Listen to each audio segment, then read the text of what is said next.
Guys, welcome back to your channel journey to success. हम कर रहे हैं बैंकिंग अवेयरनेस। तो हमारा आज का टॉपिक है हिस्ट्री ऑफ बैंक।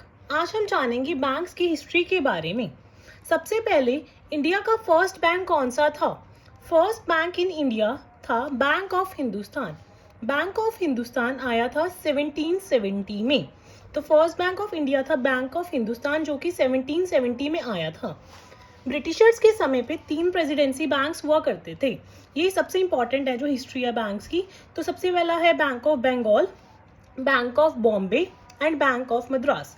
जो बैंक ऑफ बंगाल है, इससे पहले बैंक ऑफ कैलकाटा भी कहते थे 1906 में, बट ये इतना इंपॉर्टेंट नहीं है। सबसे ज़्यादा इंपॉर्टेंट है 3 presidency banks, bank of Bengal, bank of Bombay and bank of Madras.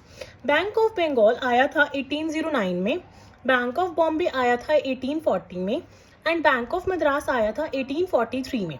अब लर्न कैसे करेंगे? अल्फ़ाबेटिकल ऑर्डर वाइज देखो। सबसे पहले बंगाल आएगा, फिर BO बॉम्बे सेकेंड नंबर पे और थर्ड पे मद्रास। तो ये अल्फ़ाबेटिकल ऑर्डर सीक्वेंस वाइज ही आए हैं। बंगाल 1809, बॉम्बे 1840 एंड मद्रास 1843। उसके बाद क्या होता है 1921 में इन तीनों प्रेसिडेंसी बैंक्स का मर्जर हो जाता है। These 3 banks, bank of Bengal, Bombay and Madras, merged in 1921 और उस बैंक का नाम हो जाता है इंपीरियल बैंक ऑफ इंडिया। क्या हो जाता है? Imperial bank of India. उसके बाद AD गोरेवाला की कमेटी बनती है और 1921 में ये बैंक मर्ज होने के बाद 1955 में इसका नाम कर दिया जाता है स्टेट बैंक ऑफ इंडिया। 1921 का जो इंपीरियल बैंक था उसका नाम कर दिया जाता है 1955 में State Bank of India. AD Gorewala committee से ही स्टेट बैंक ऑफ इंडिया बना और स्टेट बैंक ऑफ इंडिया फिर नेशनलाइज भी 1955 में ही होता है। नेशनलाइज मतलब पहले जो स्टेट बैंक ऑफ इंडिया था ये प्राइवेट था, नेशनलाइज मतलब ये पब्लिक बैंक हो गया। उसके बाद 1955 में एग्जिस्टेंस हो जाती है SBI की, that is state Bank of India की। उसके बाद स्टेट बैंक ऑफ इंडिया के साथ 8 एसोसिएट बैंक्स जोड़ दी जाती हैं, मतलब 8 सब्सिडरीज अटैच कर दी जाती हैं। कौन से ईयर में? 1959 में, मतलब स्टेट बैंक ऑफ इंडिया की फॉर्मेशन के 4 साल बाद में। और वो 8 एसोसिएट बैंक्स SBI की कौन कौन सी हैं? State Bank of Bikaner, State Bank of Jaipur, State Bank of Indore, State Bank of Patiala, State Bank of Saurashtra, State Bank of Hyderabad, State Bank of Mysore and State Bank of Travancore. तो 3 प्रेसिडेंसी बैंक्स थी। 1921 में मर्ज होके क्या बन गई? SBI कब बनी? 1955 में। कौन सी कमेटी? AD गोरेवाला। और इसके साथ 8 सब्सिडरीज अटैच हुई 1959 में, और ये हैं 8 सब्सिडरीज। अब हमारे पास क्या है? एक तो स्टेट बैंक ऑफ इंडिया है और 8 एसोसिएट बैंक्स हैं स्टेट बैंक ऑफ इंडिया के। अब स्टेट बैंक ऑफ इंडिया का हम ट्रांजिशंस देखेंगे।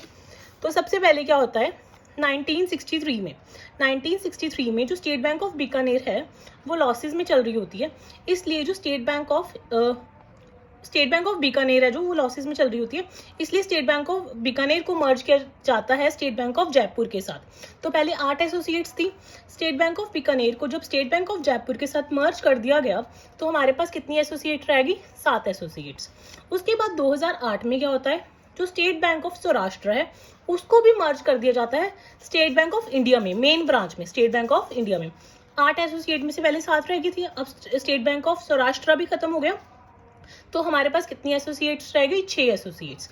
उसके बाद 2010 में क्या होता है, स्टेट बैंक ऑफ इंदौर को भी मर्ज कर दिया जाता है स्टेट बैंक ऑफ इंडिया में, तो भी स्टेट बैंक ऑफ इंडिया रह गया और हमारे पास 5 एसोसिएट बैंक्स रह गई।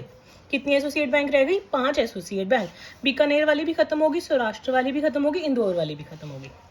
अब आता है टाइम 2017 का। अप्रैल में 2017 को जो ये 5 एसोसिएट बैंक्स रह गई और जो भारतीय महिला बैंक है, ये सबसे इंपॉर्टेंट क्वेश्चन है कि जो 5 एसोसिएट बैंक रह गई SBI की और जो भारतीय महिला बैंक है इसको मर्ज कर दिया गया स्टेट बैंक ऑफ इंडिया में।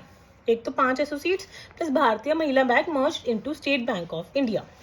अब कुछ इंपॉर्टेंट पॉइंट्स हम देख रहे हैं। फर्स्ट बैंक कौन सी थी जो कि प्योरली मैनेज की जाती थी बाय इंडियंस? वो थी PNB, that is Punjab national bank, जो कि उस टाइम के लाहौर में थी 1894 में उस टाइम के लाहौर में थी, जो प्योरली मैनेज की जाती थी बाय इंडियंस। पैसे वगैरह सारे ब्रिटिशर्स के थे बट मैनेजमेंट कौन करता था? इंडियंस, वो थी PNB। अब इसमें पैसे भी इंडियंस के थे और मैनेजमेंट भी इंडियंस की थी। तो ये थी सेंट्रल या स्वदेशी बैंक और ये कब आई थी 1911 में।